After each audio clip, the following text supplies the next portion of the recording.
Hey everyone, welcome back to the Growth Zone. These are your hosts, George and Kate. And today we're diving into a hot topic, life coaching. Oh, really? There's a lot of buzz around life coaches these days, but there's also quite a bit of controversy. Exactly.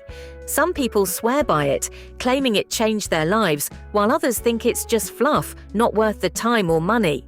So, what's the deal? Why do people feel so differently about life coaches? And what are some tools we can use ourselves to get those same benefits? So first things first, what exactly is life coaching? Basically, a life coach is someone who helps you set and reach personal or professional goals. They're like a personal trainer, but for your mind and your life. They help you get clarity, figure out what you want, and keep you on track. Now, to be clear, life coaches aren't therapists. They don't dive deep into past traumas or mental health issues. They're more about helping you move forward and make practical changes. So Kate, what do you think? Why do people have such mixed feelings about life coaching? Well, on the positive side, some people really appreciate the structure and motivation that life coaches provide. Having someone to talk to, someone to hold you accountable, it can make a big difference, especially if you're someone who tends to procrastinate or lose focus. But on the flip side, others feel that life coaching isn't really necessary. Critics say, why pay someone to tell you what you should already know? Some people see it as a waste of money, or even feel that life coaches might give advice they're not really qualified to give.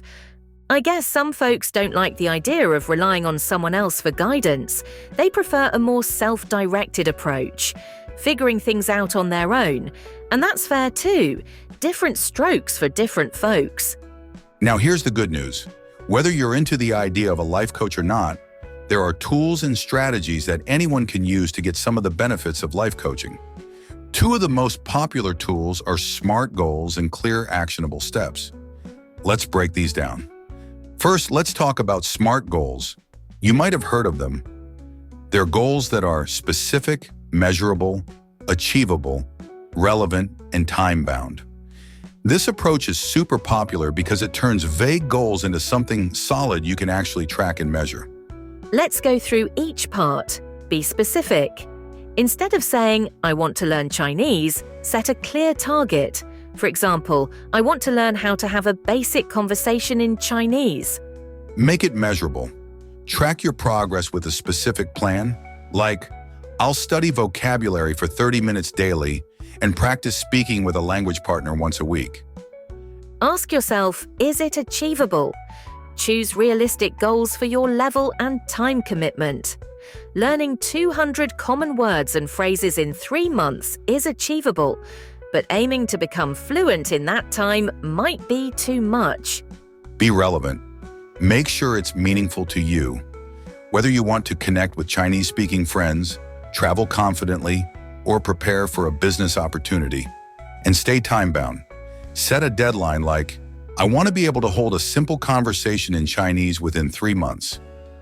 Another great example is if someone wants to improve their public speaking skills. Instead of saying, I want to be a better public speaker, a SMART goal would be, I want to give 5 speeches at my local club by the end of the year.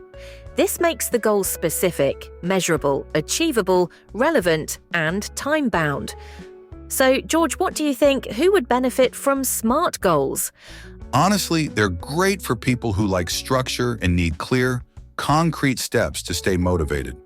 If you're someone who gets distracted easily or feels lost without a clear plan, SMART goals can be a game changer. Now, let's talk about clear, actionable steps. This is all about breaking down a big goal into small, manageable tasks that you can handle bit by bit. It's kind of like taking a big meal and cutting it into small, bite-sized pieces.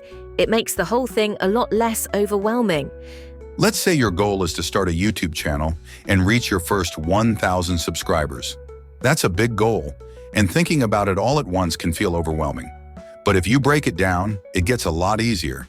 You could start with, post 1 video each week, or spend 30 minutes each day engaging with viewers and sharing content. This way, You're taking small, consistent steps toward reaching that 1,000 subscriber mark without getting discouraged by the big picture. And who's this tool best for? People who struggle with feeling overwhelmed or those who tend to procrastinate. By breaking the goal down into smaller tasks, it feels more doable and you're more likely to actually follow through. So let's recap and help you figure out which tool might be better for you. If you're someone who loves structure and needs things to be organized and measurable, SMART goals might be right up your alley. They'll keep you on track and give you clear milestones to aim for.